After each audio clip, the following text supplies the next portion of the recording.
hope you all had a good lunch. Welcome to our first panel of day 2 of our hybrid summit called The Time to Take Action is Now. This panel is titled The Power of Employee Resource Groups, or ERGs, to drive action, change and ultimately inclusion. So whether you're on the start of an ERG creation or you've got a well-established community of networks, having that safe space for your networks and empowering these groups to influence change through action and supportive culture to celebrate each and every network and their successes can be pivotal to employee inclusion. Within ERGs, there's a real power for self-ID and being your authentic self, and that encouragement to bring your whole self to work is what drives the authenticity behind businesses. So my name is Kate Williams, and I'm a Community Engagement Manager here at Dial Global. I'm joined by 4 other phenomenal speakers today, and I'm delighted to welcome them to the stage. So I've got Grahame Williams, who's the Head of ESG Steering Groups at Alfa. I've got Andy Nicholas, who's the Gender Equality Steerco member and Senior Brand Manager at Britvic. Hannah Awonuga, who's the Global Head of Colleague Engagement, Diversity and Inclusion at Barclays, and Sharon Curness, who's Head of People at Superdrug and Savers. Before we go into the details, it'd be great to learn a little bit about each of you and why you're so passionate about diversity, inclusion, belonging and equity. Grahame, starting with you. Hi everyone. It's a total pleasure to be here and to be somewhere in person with so many people. So my name's Grahame Williams. I work at Alfa Financial Software. I've been there a long time, been there 20 years. So I've seen the company change a lot in that time. I have a kind of a dual role at the minute. One part of my role is looking after one of our engineering teams. So we are a software company. The other part of my role is looking after the operational side of ESG at Alfa, which is obviously increasingly important. As to why I'm so passionate about this stuff, I guess it goes all the way back to my family background, where I come from. I guess there was a lot of conflict and division of a particular kind. My parents sort of both worked in roles which tried to reach beyond the conflict and the division. So my dad worked in the health service, my mum was a teacher, and so I always had this sense that a job should be more than just earning money. There should be purpose should be there and trying to bring people together, and that's that's what's brought me to where I am today. Thank you. And Andy? Yeah, hi, I'm Andy. There's a bit of false identity going on because you can see that is not my name up there. So apologies on behalf of Madeline. She couldn't make it today, so I'm filling in. I'm in the marketing team at Britvic, and I'm also on our women's network, which we call Be Empowered. And the reason behind my passion, I am a very busy / tired mum of 3 little girls under 6. So it's very much so, I'm very passionate about making sure that they can do and be absolutely anything that they want to be.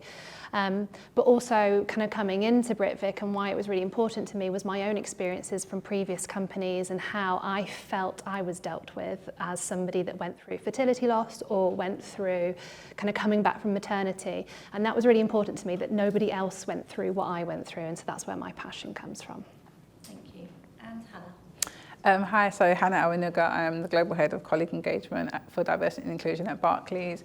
I've actually been at Barclays for 17 years, and I started when I was 17. I suppose why diversity and inclusion is important to me is because one of the challenges I faced as I was kind of growing up in the organisation is that nobody looked like me, they didn't sound like me, and they didn't come from where I came from. And so as I progressed in my own career, it was more important for me to ensure that people saw people that looked like them in senior positions, but then also that I was able to support and inform change at a strategic level as well. So I'm super happy to be here with you guys. Thank you. And Sharon? So hi everyone, good to be here. So I am Head of People actually at Savers, but I sit on the senior leadership team for Superdrug and Savers. We have a joint people team. So a lot of our policies and the work that we do cross both brands. So I can also talk for Superdrug today, which is why it's Superdrug and Savers. So our I&D strategy is joint across both, as I said, a lot of our policies are. So I've been at Superdrug and Savers for 6 years. I started at Superdrug, moved over to Savers. Love Savers, I'm sure I'll say that and it's on recording. which everyone in Superdrug and Savers will know that I would have said that as well, which is hilarious. But I guess the reason that I'm here today is I love IND. I think it's really important for every brand. I head up the disability network across Superdrug and Savers, and I also head up the apprenticeship teams. So young workers is really key to me as well. And I do believe that to shape IND, we need to bring our young workers with us as well. So in the retail sector, it's really key for us because our diversity is really key. Brilliant, thank you. So first off, we'd like to get the ball rolling with describing your ERG setup and what has been the biggest challenge that, and change that has driven your... let's start that sentence again, shall we? Describe your ERG setup and what has been the biggest change they have driven to your organisation. Yeah, cool. So I can happily take that one to begin with. So at Britvic, we have 4 networks. It is the Be Empowered network, which I mentioned previously, which is for gender equality. We have Be Proud, which is for the LGBTQ+ network. We have Be Seen, which is our disability network. And then we have Be Diverse, which is for Black and ethnic minority groups. So we have really 4 amazingly passionate groups of people that both stem from people that are in the steer code, that kind of lead the agenda, the calendar, what the kind of the strategy is going to be, right down through to a task force. This is people that step in and out as per the projects that kind of they're passionate about and they want to move forward, and then going down to our allies, and that's people that want to hear more, they're engaged with the content but maybe don't have the time within their role currently to get more involved. They just want to be part of the conversation. And then they all ladder up into also kind of a joint leadership network group where we all come together and we try to understand, if you're thinking about that, well, we were thinking about that as well. So how can we come together on that? And is there ways that we can collaborate? And actually, through that group, we've actually seen the kind of the biggest thing that we've moved forward is our family leave policy at Britvic, which Claire in the background has been amazing at pushing forward. So Claire is our D&I senior leader at Britvic. And we are now, hopefully in the next couple of weeks, going to be launching a completely updated and more progressive family leave policy that both incorporates extended leave for fathers. It includes extended paid leave for carers as well. It includes an opportunity to be flexible with your bank holiday. So maybe if you don't follow the Christian calendar, can you ebb and flow with your bank holiday so that it does suit you and it does suit your practices. So it's been incredible to be a part of that, but it just shows how when you can bring people together and all these kind of the collaborations of those passions, you can really create something quite wonderful that actually has a knock-on effect to such a huge business like Britvic. So yeah. Yes, I can go next. So we have 12 employee resource groups. We have 172 co-chairs globally, and we operate in UK, Europe, Middle East, the US, and also APAC. And we have over 25,000 members of our employee resource groups. Our oldest resource group spans beyond 15 years, and so we've kind of progressed over the years. Started out as affinity groups, as they do. If you think of the employee resource group life cycle, we moved to networks, and I think we stayed as networks for quite a long time, and it became stale, it became kind of like a bit of a them and us from an organisation perspective. And so 2 years ago, I led a project called the evolution of employee resource groups. So one of the biggest things is that we moved the name. So we moved from calling our ERGs networks. And that was a big change for us because actually what it inspired people to do was to ask questions, right? Why are you changing the name? It's we've always called it that. And then it allowed us to reposition the networks as employee resource groups. We created a new purpose, which is to build a sense of inclusion and belonging whilst contributing to business objectives.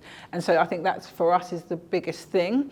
If you know the life cycle, you go to employee resource groups and then you have business resource groups. And actually I was quite against going to business resource groups because I didn't want to lose the colleague. You know, at the end of the day, these are volunteers, people at the side of their desk, passionate about their particular agenda. And once you go to business resource groups, it becomes another business initiative. And so actually we stayed at employee resource groups. Ultimately, we do a lot of business interaction now. We are relying to our business strategy, but the fact that we call them employee resource groups keeps the colleague at the heart of everything that we do. So there's a number of different things that we've done. You know, we talked about some of the challenges being faced around recognition. So last year we introduced a co-chair performance objective, so that when you're having a performance review about your day job, actually your co-chair, your responsibility as a co-chair is also incorporated into your performance metrics. We also did things like rewards. So instead of giving compensation, which we just are not going to go down that route, we wanted to make sure that people are recognised at particular points throughout the year. So International Women's Day, we recognise our gender ERG. Black History Month, as we're coming into that, after that, the Black Professionals Resource Group will receive their reward. And so we do it that way so that people feel like they're actually being recognised for the work that they are achieving. There's still so much more to do. There's still a lot of things that we want to achieve. I definitely want to really help our co-chairs become more strategic. I also want to align our talent identification process to our co-chairs. Our co-chairs are VPs and directors, and so actually managing ERGs that have 5,000, 6,000, 7,000 members aside of your day job is a huge task. And so, yeah, I'll stop there. I can keep going on. But yeah, that's some of the things. That's our setup at Barclays. Yeah. Sorry. Wow, okay. I feel like I'm learning a lot here as well. So Alfa, Alfa as a whole company, we're about 400 people. So, relatively small organization, comparatively speaking. I think actually if you went to Alfa and you said ERG or employee resource group to the employees, they would have no idea what you're talking about. We refer to them as our communities. And I guess maybe we're obviously on a journey.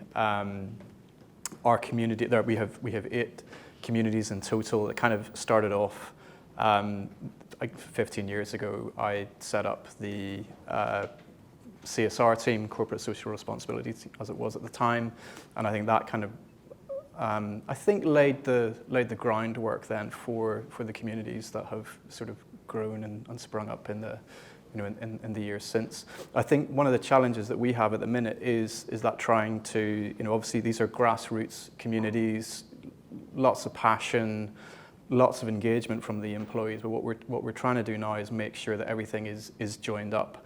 And that there's not a lot of, we're trying to avoid siloing between the communities. So I guess we've got an ESG steering group, which I chair, and one of the key remits of that group is trying to give our communities direction, trying to coordinate the communities and make sure that they are all talking to each other and that we can give them direction and support where necessary.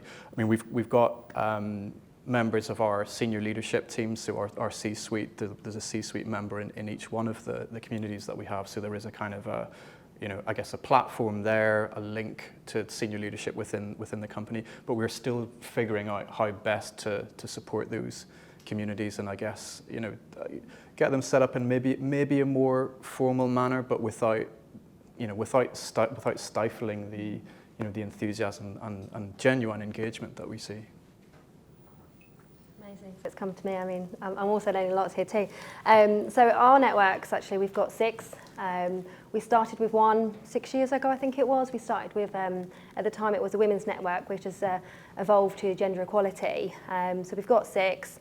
And actually we are probably a bit more formalised and we're probably working now to deformalise a little bit. So we have two head-ups. So we have a people lead and we have an exec lead. So a member of the exec will sit on the network. So we still call them networks, which is interesting. I'm just sort of sitting here reflecting whether we do need to change because we're trying to deformalise and include more. So maybe there is an opportunity for us to rebrand, actually, thinking about it. But where we are is, I guess, the exec and the people lead will probably come up with our couple of commitments that will lead across businesses. So our networks sit across Superdrug and Savers. So it's a combination of staff across both businesses, actually. And then what we do is we go out once a month and we open up a meeting and everybody in the business can join that meeting. So you'll have your core people that always join because they're very interested. We'll publish the agenda and we'll go out and talk about this is the topics we want to talk about and listen to our teams. And then quite often our teams will come with some ideas and suggestions that they want us to take forward. And that's the good thing of having a people lead and an exec on there is then we're able to take those bits forward. I guess a challenge for us is how do we, I think I put it on the board earlier, how do we talk to 18,000 employees, which every one of them has a voice. How do we drive that forward? And we have been toying with our engagement survey, including some IND data through there, but it's one for us to continue driving. And we got the 6th network, which was Age this year, so we'll continue to grow, and I'm sure we will end up with as many as Barclays at some point. But it's great to have the up approach as well as the down approach. So I guess we're in a combination of expanding, but also deformalising as well. Brilliant, thank you. I do love how we can kind of like all share these things and everyone's kind of like working out how they can encompass it into their own role and what they can take back with them. So it's what we want to do, isn't it? So we're doing the right things. So we spoke earlier on allyship and how that's important for your ERGs. But why are ERGs so critical to driving change through allyship? And back to you, Sharon. Yeah, and I think it comes back to what I was saying around we often go top up and bottom down. So for us, the allyship across 18,000 employees is key really to make sure that we're getting everybody's voice, as well as having a strategy or commitments is what we call them in both our businesses. And actually, you know, as I said, I lead the Disability Network, which is a capital A, so we focus on ability. And some of the things that our teams will bring to us, who don't come to our meetings every month, and really, you know, the allyship isn't just that they identify with the networks, that perhaps they've just got an interest or come up with a great idea. One of the things we've just recently taken on board is a lot of our stores will have headsets where they communicate. It's easier if you're at the front of the store, back of the store, or in the warehouse or whatever. In the network, when we opened up one of our meetings, one of the team came across and, you know, doesn't join our network every month and talk to us, we'll talk to the exec lead, who is actually our retail director, or our sales operations director in Superdrug, and talk to him around some of the challenges that some of the team have with the headsets if they have hearing loss. And then we gave them the ownership to go and talk to the company that you know, supply the headphones, the headsets, and come back with a solution, and went out, did a survey across our stores and came back with a great solution, and now we have a solution for our store team. So that isn't somebody that had hearing loss, that's somebody that saw an opportunity, knew about our network, and at the time we were looking at accessibility, which was one of our teams. Some of the team in the network came up with accessibility was a key for us to go away and drive. And what we did is we gave the team some things to go away and check, and that came back, and myself and the ops director took, we're just working with Tech's help at the moment to look at an app on all of our company devices. So we took something maybe a bit more strategic that's going to cost us a lot of money, and then they took something that perhaps is a really quick win. So the allyship for us works to on that approach really.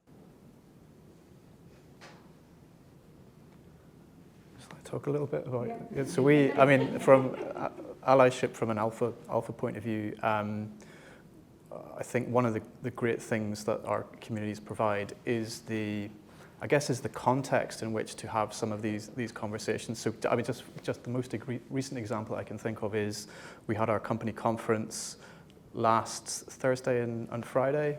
So you know, the first time we had it in 3 years. And we got the whole company in Europe went down to a hotel in Windsor, and usually that, you know, you'd have a lot of presentations about, you know, strategy, business strategy, and how sales is going, and all of that kind of thing. But the women's community hosted a breakout session. It was all about what is allyship, and they were talking about allyship in general, and you know, it was.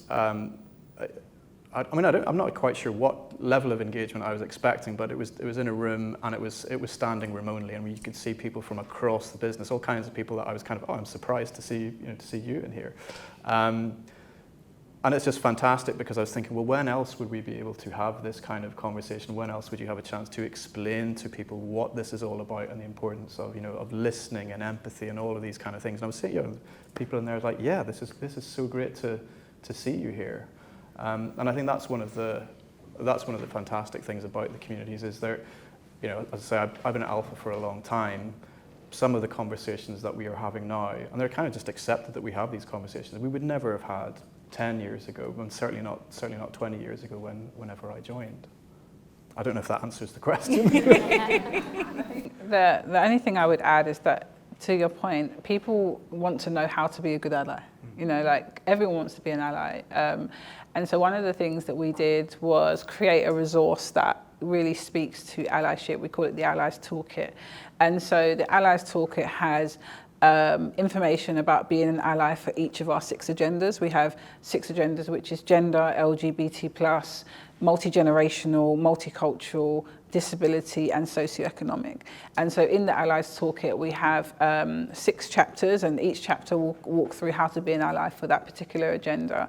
We updated the toolkit this year to include group workshops, because the leaders were saying that, okay, this is great, I know how to be an ally, but how can I bring this back to my team? Like, how can we start to champion this? And so some of the activities in there is like go and research a neurodivergent condition and then come back as a team and talk about what you've learned. And so then it encourages not only allyship of an individual, but actually an allyship of a team. And so you start to build that capability, that kind of learning capability as well. So the resource has been really helpful. It's then led on to another resource, which we call the Inclusive Language Glossary, which again is similar around building language and building capability to understand language. So often we all want to be allies, but it's like, how do we become allies? And how do we actually not only sit in, oh yes, I'm an ally, but actually do the action that follows that as well.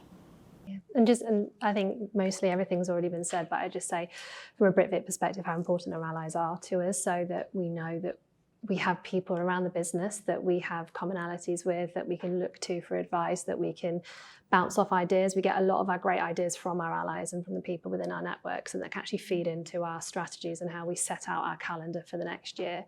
For example, it's come up through our Be Diverse network around our menus, and it's something that we would have never have thought about, but actually in the canteen, are our menus culturally representative? Are people walking in there and finding food that is comfortable for them? Arguably not. That's something that we are able to work on, and that's only come alight because of our allies. And another lovely thing that I saw when I first joined Britvic was our Be Proud network. You can have a lanyard that has the rainbow flag on it, so that everybody in the office can find their allies. They know which people are part of that network, and so it really just aids that kind of commonality, and that you know where you feel comfortable and the people that you want to reach out to. So yeah, having your allies is so important. Brilliant, thank you everyone. So next up we've got, how can ERGs support the business with their core customer and client business objectives? Hannah? So this was, again, from a strategic perspective. When we did the re-evolution of employee resource groups, it was to change the purpose so that they not only build a sense of inclusion and belonging, but they start to connect with our business objectives. Because actually we're all clients, right? We're all customers in some shape or form.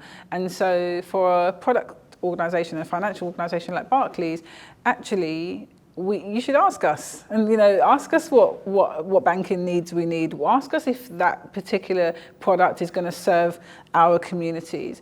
And so we wanted to connect the dots between our products and our solutions to our internal colleagues. And so we've used our employee resource groups. We've created a forum called the Business Liaison Forum.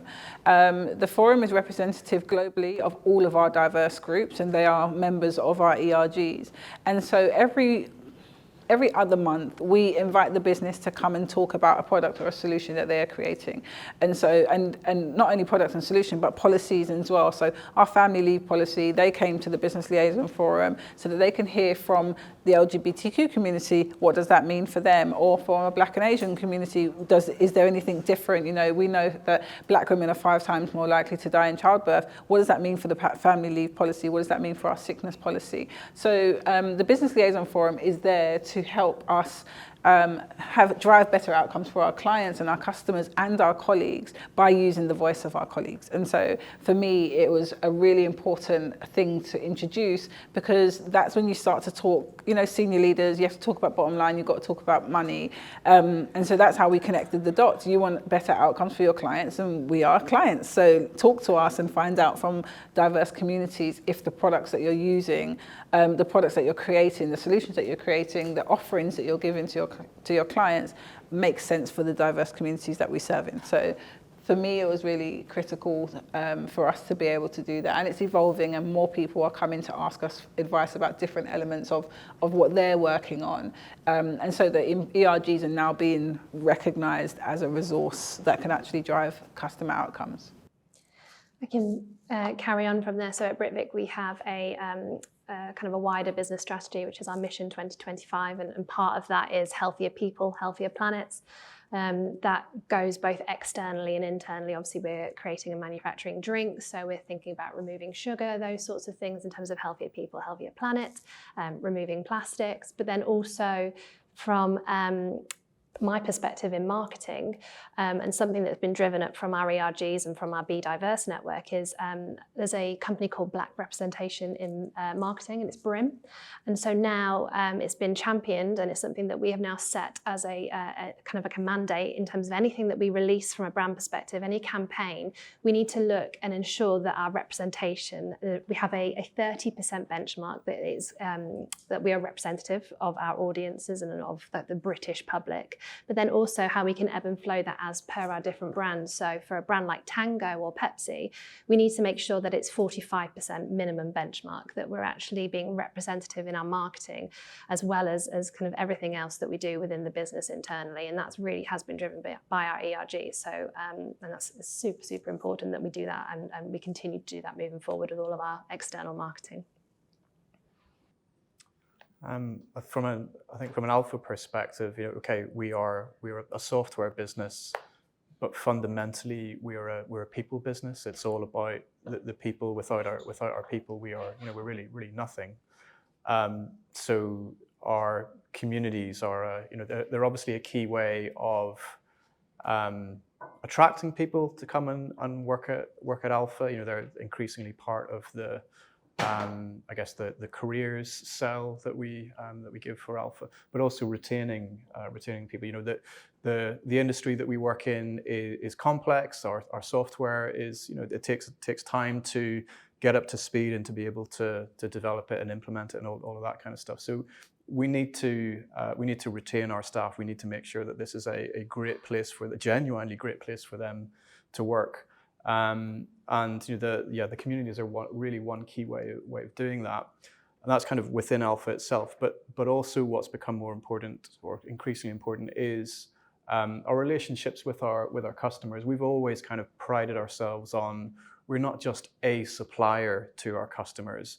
Ideally we want to work in partnership with them so that we build long-term relationships with them. It's not like, okay, we sell you the software, we implement it, and then off we go.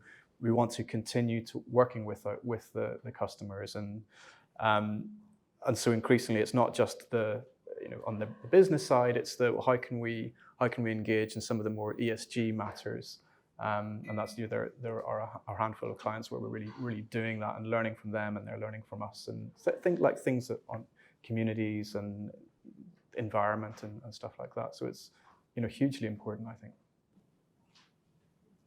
I think I'd probably echo what most have said. We use our network or ESG groups to help us to shape our policies. So menopause at work has come out of gender equality with some training. We've done domestic abuse, so we've worked with Hestia to look at that policy too, as well as different various of trainings. I guess when we launch some trainings, I'm just launching some training through the Disability Network, the team will actually look at the training, give us their feedback, ask us to include things, perhaps some more real life stories. So they'll give us some feedback to help us to land it better, but also make sure the messages are what they would want to hear and receive and are key on the agenda. And then, of course, being a retailer, we would test our products for our head offices, through our networks, our ESGs, and we'll use our ESGs to help us understand how we can make our customer journey better. And last Christmas, Superdrug launched Quiet Hours, which came from the Disability Network to help our customers have some quiet time over Christmas. It's a really busy time in retail. It's actually a horrible environment for people that with certain needs and need some quiet hours, or even if there's children that they've got with them. So they'll want some quiet hours that help that. So we use it all the time, actually. Just depends on what we're testing through or want some feedback for. But they're a great, as Hannah said, they're a great source. They are our customers as well as our teams. Brilliant, thank you. So we did touch on this earlier. We spoke kind of about the things that people are doing well and the things that we're struggling with or we have blockers on. And we obviously spoke about things like budget, resources, time management, things as blockers. But I'd love to know how your ERGs are empowered to drive change. So how have you kind of moved on through those blockers, and how have you kind of come through it, and what can you pass on to other businesses?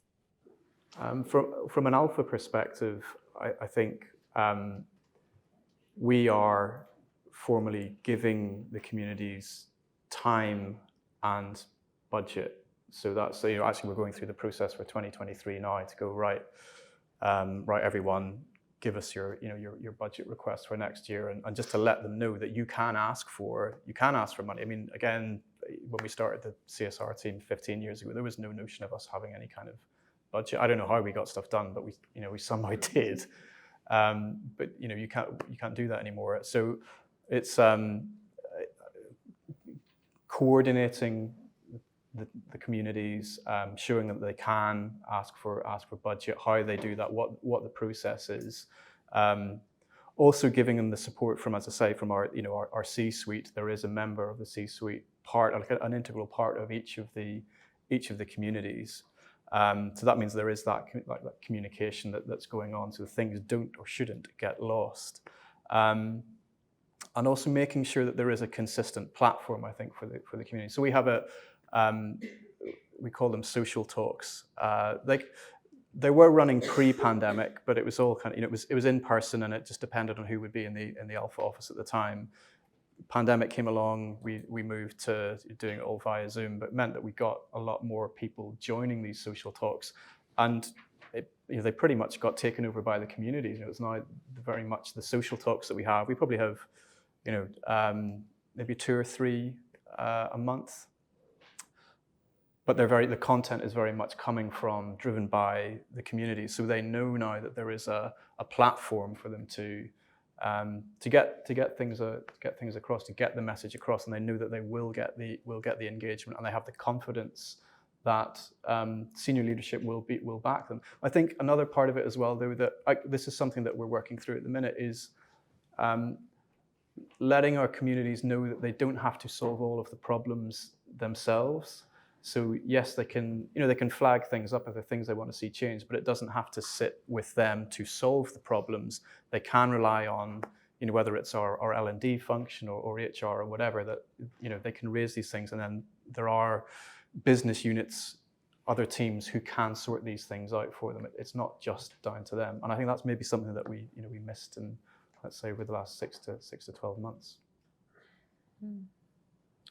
I think for us, we have, similar to what I've heard around senior sponsorship, which is really important. So each co-chairs, we have 2 co-chairs, and we have 2 MD sponsors that will work directly with the co-chairs per region.